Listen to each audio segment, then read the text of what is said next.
Ada yang saya catat lagi. Gibran menyatakan seperti ini. Cinta adalah satu-satunya kebebasan di dunia ini. Karena cinta itu membangkitkan semangat yang hukum-hukum kemanusiaan dan gejala-gejala alam pun tak bisa mengubah perjalanannya. Ini konsep tentang hubungan antara cinta dan kebebasan. Uraiannya bisa sangat panjang tema ini, tapi ringkasnya adalah cinta itu kebebasan sejak awalnya. Cinta itu kebebasan dalam prosesnya.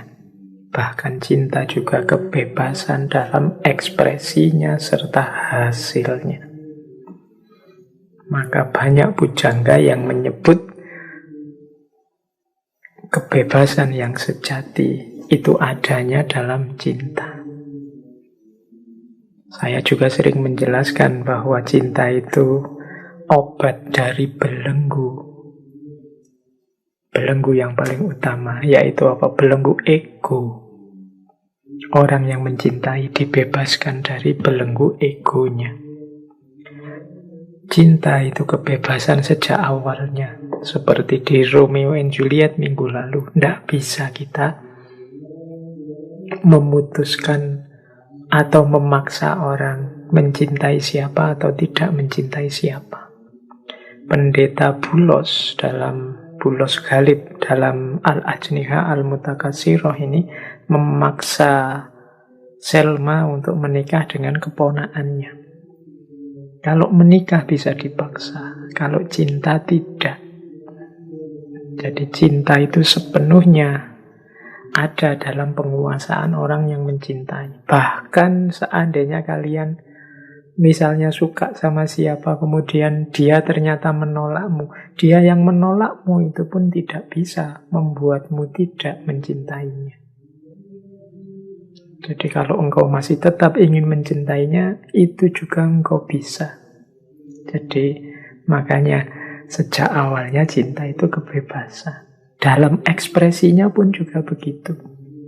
Makanya di kalimatnya Gibran itu yang bahkan hukum-hukum kemanusiaan dan gejala-gejala alam pun tidak bisa mengubah perjalanannya. Orang yang sudah jatuh cinta itu biasanya dihalangi oleh apapun, diatur seperti apapun, kemudian bahkan melawan hukum alam. Mungkin melawan hukum alam itu sampai tidak makan, tidak tidur, sampai tidak istirahat. Kadang-kadang orang jatuh cinta itu kan melawan hukum alam. Tapi kalau orang sedang mencintai, hukum alam seperti itu pun bisa ditabrak.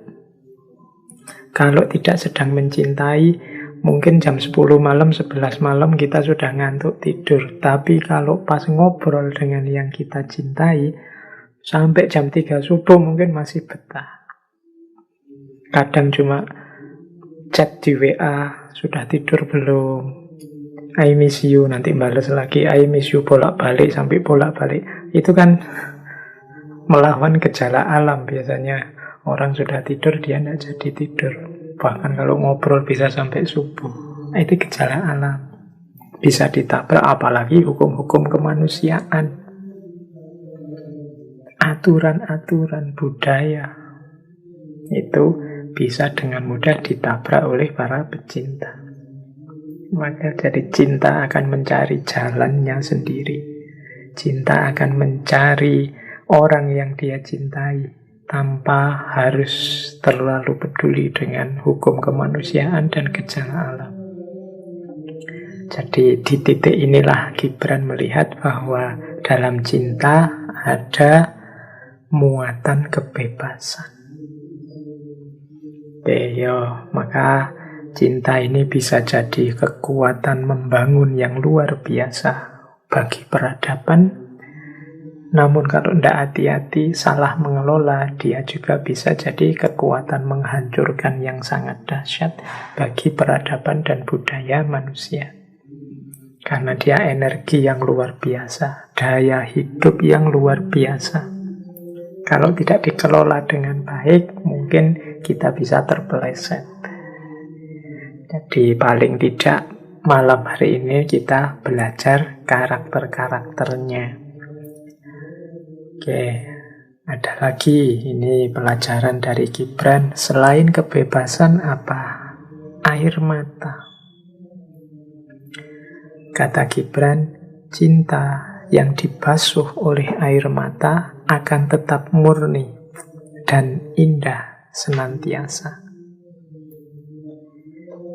Jadi mungkin ini ya salah satu tadi alasan mengapa sih banyak sekali kisah-kisah cinta yang dahsyat, yang populer, yang agung itu akhirnya sad ending. Sad ending itu berakhir tidak bahagia.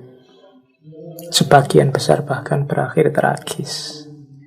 Saling meninggal, masing-masing mati karena cinta.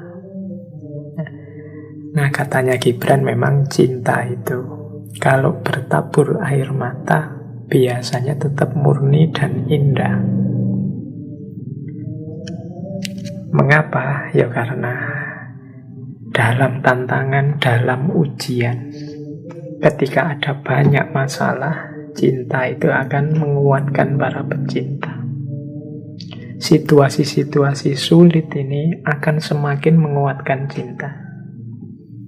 Situasi sulit itu sebenarnya tidak hanya berhubungan dengan cinta, tapi mungkin teman-teman mengalami hidup susah dengan siapa, dalam hal apa, itu biasanya kenangannya jauh lebih indah, lebih murni.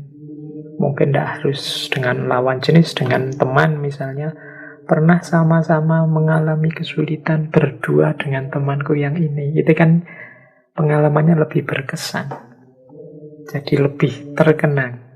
Saya bilang tadi, kenangan itu sifatnya indah. Boleh teman-teman merenung, mungkin pengalaman zaman sekolah, pengalaman zaman, kalau yang selesai kuliah, zaman kuliah dulu, zaman itu biasanya yang lebih terkenang, yang lebih tersisa dalam diri kita itu pengalaman-pengalaman sulit. Mungkin pengalaman dimarahi guru, dihukum BB, atau ini kan pengalaman waktu ngalami itu nangis-nangis. Tapi sekarang pengalaman itu membuat kita tersenyum. Dia jadi pengalaman yang indah. Itu kan pengalaman biasa sehari-hari, apalagi pengalaman cinta yang kalau dia bertabur air mata, banyak sekali kesulitan. Melenyapkan itu akan sangat sulit. Karena dia sangat murni dan indah sifatnya. Ini yang mengalami patah hati, yang mengalami mungkin pernah putus, itu bisa memahami kalimatnya Gibran ini. Cinta yang dibasuh air mata akan tetap murni dan indah senantiasa. Oke, semoga tidak ada tanya pada saya ya Pak Faiz bisa menjelaskan gitu. Jangan-jangan pernah ngalami juga. Oke, ya ini jawabnya susah. Biarlah kenangan yang indah tetap saya miliki sendiri. Teman-teman juga silahkan dinikmati, dimiliki sendiri kenangan indahnya masing-masing. Ya kalau pinter kayak Gibran, nulislah buku, nulislah risalah, nulislah novel tentang indahnya cintamu. Jadi saya itu 2 kali punya 2 naskah buku yang berhubungan dengan cinta. Yang pertama saya sebut tadi ya, dari skripsinya Khalil Gibran tentang filsafat cinta. Yang kedua judulnya Risalah Patah Hati. Tuh, teman-teman mungkin beberapa sudah pegang buku itu buku lama. Terbit sekitar saya lupa 2005 atau berapa, saya lupa itu. Nah itu jawabannya, silahkan disimpulkan sendiri.